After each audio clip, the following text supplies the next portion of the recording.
What is there inside the pollen grain? Inside the pollen grain, we got to know that it is made up of two cells. One is the larger vegetative cells having a irregular shaped nucleus, and the other one is a smaller generative cell which floats in the cytoplasm of the vegetative cell. Always remember, in biology, when we talk about plants especially, the megaspores are always the female reproductive structures. Okay, microspores are the male.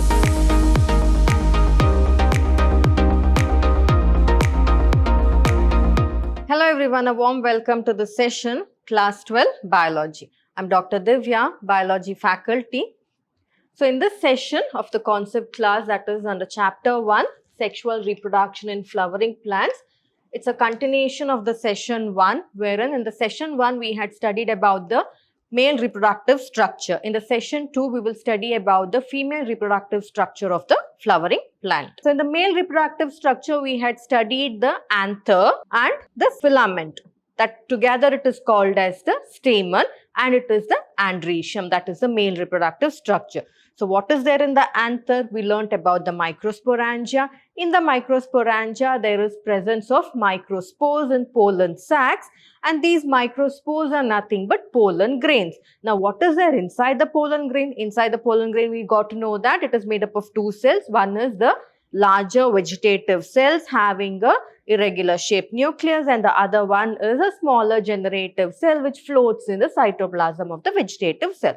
And it is this generative cell that produces the two male gametes, is what we got to know there. And we also got to know the advantages and the disadvantages of the pollen grain. So in this session, we will learn about we'll continue with the pre-fertilization structures itself, wherein we'll concentrate on the female gametophyte, or the female reproductive structure of the flowering plant.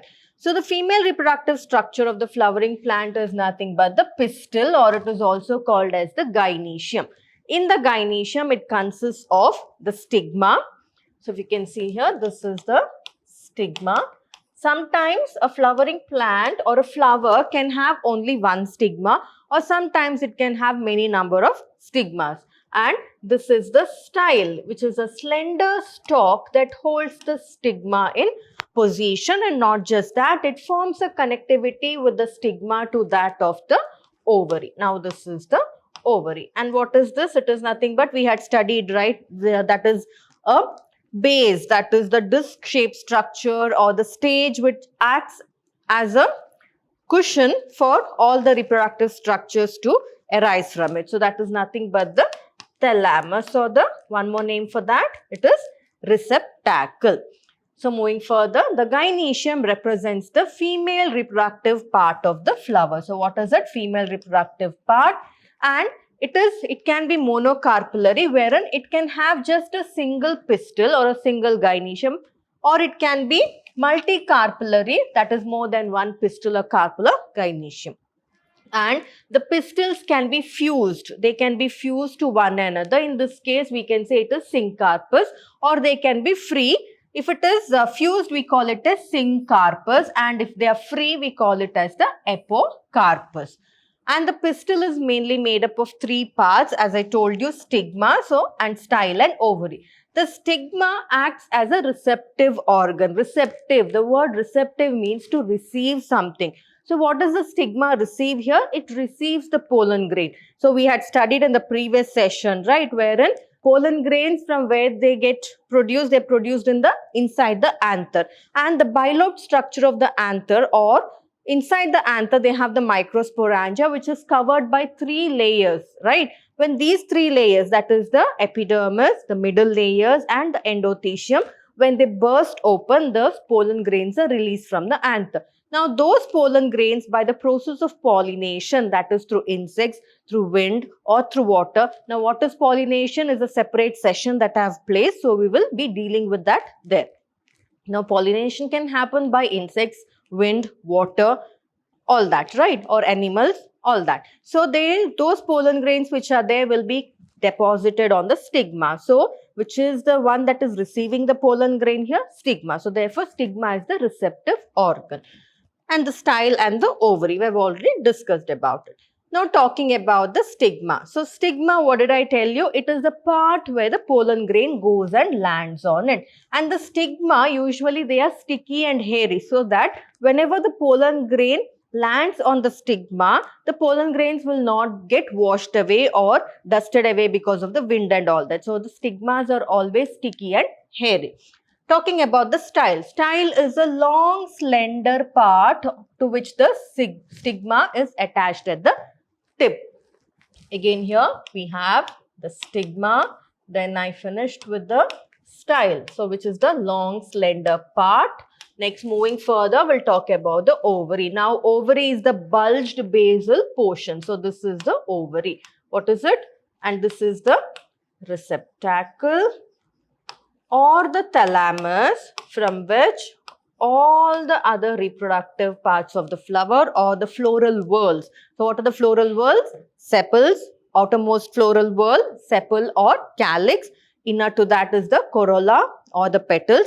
Inner to the corolla or the petal is the androecium, that is the stamen. Inner to that is the gynoecium, that is the pistil. So here we are talking about the ovary. So ovary, it is the bulged basal part of the pistil. And what is there inside the ovary? Inside the ovary, ovules are there. So all these are nothing but ovules. And it is these ovules that produce into seeds or form into seeds. So the now inside the ovary, what is there? They have locules. So here it is bilocular. This is a locule. Okay. So can you see two locules here? These two are the locules. Now inside the locule, what is there? The placenta will be present. So it is just like that, how the connectivity between the mother and the child inside the womb of the mother is through the placenta. So what is the function of the placenta there? It is whatever nutrients are needed for the baby or oxygen or whatever, it is delivered from the mother through the placenta. Same way here, the mother is the ovary there and the ovules inside that is the fetus. Now the connectivity between the ovary with that of the ovule is through the placenta. So these placenta, these structures which are there, they are nothing but placenta, which forms a connectivity between the ovary and the ovule. It acts just like the umbilical cord. Okay. So inside the locule is the placenta, and from the placenta the ovules will arise, and these ovules are called as megasporangia. So inside the megasporangia, megaspores will be produced. Always remember, in biology, when we talk about plants especially, the megaspores are always the female reproductive structures. Okay, microspores are the male, because in plants, the females will be always larger and the males are always smaller. Okay, you have to remember that way. So moving further, now talking about the ovule. What is there in the ovule? So this is the ovule. Where did you get to find the ovule? In the ovary, right, which was the basal bulged portion right below the style. We had the ovary. Now when I cut open an ovary, inside I can find two locules. In those locules, or multiple locules can be there. Inside the locules, the placenta will be there. To the placenta, these ovules are connected. There can be 5 to 6, 10 numbers of ovules. It depends on the plant species. Now, one ovule is what we are explaining here. What is there in the ovule? What is the structure of the ovule? So, the ovule, it has the following parts. This is one of the very important questions that usually appears in the exam. The funicle. So, funicle is the stalk of the ovule which attaches the ovule to the placenta. Now, the placenta, the region where the placenta attaches to the ovule, we call it as the funicle. So, this is nothing but the funicle. What is it? It is the stalk of the ovule. Next is the hilum. So, hilum is the region where the body of the ovule fuses with the funicle. So, this portion is the hilum. So, here, if you see the seed, right? For example, especially dicot seeds and all, if you see, beans, for example, if not, just have a look at it, you can see a small white scar there. That is nothing but the hilum. Like how we have umbilical, that is belly button, right? We have belly button. So, belly button is the region where the placenta or the umbilical cord was connected to us. Same way, like that in seeds, they have the hilum to which the placenta was connected. Okay. Next comes the integuments. Integuments means here the layers. Okay. So, they are made up of the outer integument and the inner integument. So integument, it is the protective envelope that covers the ovule. So it has the outer integument and the inner integument. So this is the integument which forms the covering. And if you can see, the outer integument is not continuous, whereas the inner integument is almost continuous. So this is about the integument. Then we'll talk about the micropyle. Micropyle, it is a small opening. Micro means small, pile means opening. Okay, so it is the small opening which is not covered by the integuments, neither the outer or the inner integuments, it is not covered. So this region, this opening that you can see here is nothing but the micropyle. And this micropyle is very, very important because whatever male gametes are released by the pollen grain, that will go into the through the micropyle, because when the pollen grains germinate, they produce their germ tubes through these micropyle itself. So that is why this will study in the coming sessions in detail. Next is chalaza. So chalaza is the basal part of the ovule opposite to the micropyle. Now I told you this opening is nothing but the micropyle. Now the region opposite to the micropyle, this one is called as the chalaza. So this is the chalaza. Next, talking about the nucellus. So nucellus is the mass of cells that is present within the integuments. So this is the nucellus. And the main function of the nucellus is nothing but it provides nutrition to the developing embryo and all that. Apart from that, nucellus also participates in the process of parthenocarpy. So what is parthenocarpy? Parthenocarpy is nothing but the formation of seeds or setting of seeds without fertilization. So here, then how do seeds set? It is some of the cells in the nucellus region, they get converted or modified into seeds. So that is what happens there. So nucellus, it is the mass of cells present within the integuments, and the cells of the nucellus, they are nutrient rich, and therefore their main function is to nourish the developing embryo. Next, inside the nucellus is present the embryo sac, and all the fertilization process and all that occurs within the embryo sac. So in detail, the structure of the embryo sac we'll study in the coming sessions. Okay, so this is the embryo sac. Now what is there inside this embryo sac? As I told you, we will discuss that in the coming sessions, because this embryo sac is very important, because all the fertilization process that is there, that is the fusion of the male and the female gamete, everything takes place inside the embryo sac itself.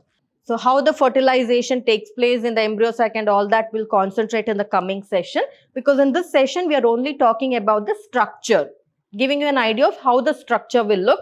So when we study actual fertilization, you'll have an idea of it. So now talking about the embryo sac, which is the female gametophyte. So embryo sac, actually it is how it is formed and all that we will study in the coming session. In this session, we'll concentrate on the structure of the embryo sac. Okay. So the embryo sac, actually it is 8 nucleate, but it is 7-celled.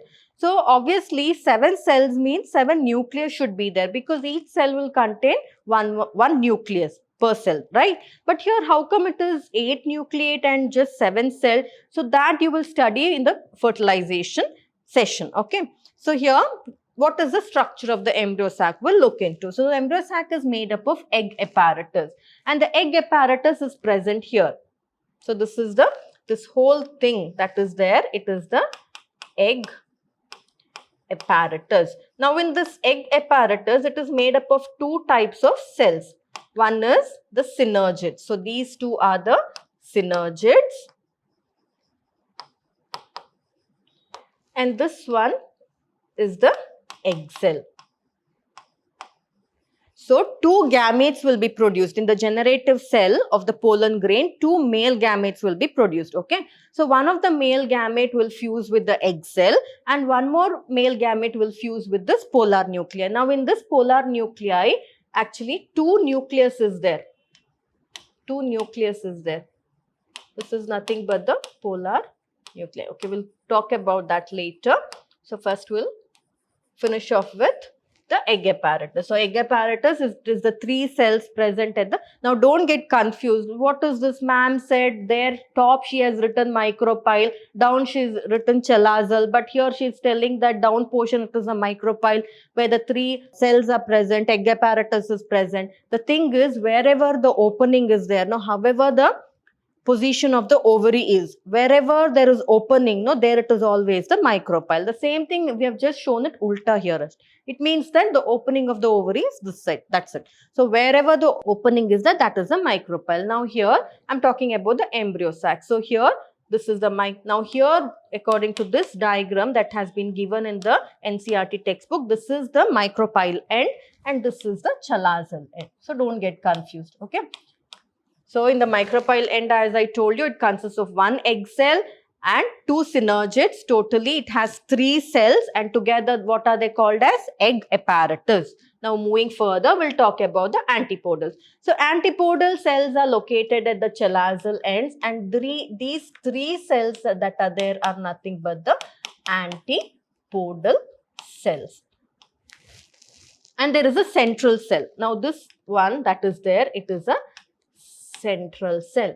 So this is a central cell. Now in the central cell actually 2 polar nuclei will be present and that is why 1 central cell is there. How many nucleus is there in that? 2. Okay. That is why the embryo sac that is there, it is 7 celled. So how many cells? 1, 2, 3. This is 4, 5, 6 and 7. But how many nucleus? Okay, counting. Here 1, this is a second nucleus, this is the third nucleus, this is the fourth, this is the fifth, this is the sixth, seventh, eighth. Understood, no? So that is why it is 7 celled, 8 nucleate. Okay. So now moving further, so the central cell, as I told you, it is present at the center of the embryo sac and it has what? It has 2 polar nuclei. Now apart from that, can you see here there are some finger-like projections present here. They are called as fimbriae. And the function of the fimbriae is to protect the synergids or protect the germ tube of the pollen grain. So that and also its function is to direct the pollen grain towards the synergid. So that one of the, that is male gamete can be delivered here and it can go and reach the egg cell and fuse there. So that is it. So all that we will study in the fertilization session. Okay. So in this we know about the structure. So these finger-like projections are nothing but the fimbriae. So this is about, it's not a cell, it's just a tissue-like projection, that's it. So that is why we can't consider it a cell because cell means it would have its nucleus, right? So therefore, so this is about the structure of the embryo sac. Now, from the first 2 sessions of this chapter, we got to know about the detailed structure of the male reproductive part of the flowering plant and detailed structure of the female reproductive part of the flowering plant, right? Now, because we know this, studying fertilization. Now, we'll study how the male gametes are released, how the fusion occurs, how double fertilization occurs and all that we will study in the coming session. So, in the coming session, we'll concentrate on the pre-fertilization events and how microsporogenesis will occur, how megasporogenesis will occur, and finally how the formation of the embryo sac will occur. So, we'll concentrate on some of the events that occur before fertilization. So, we got to know the structures of the flowering plant which participates in the fertilization process. Now, we'll study before the fertilization something should happen, right? The pollen grain should release and the stigma should be ready to receive the pollen grains. All that we'll study in the coming session. So this was about the session. I hope you found the session useful. So we'll meet again in the coming session discussing these pre-fertilization events. So see you in the next session. Thank you.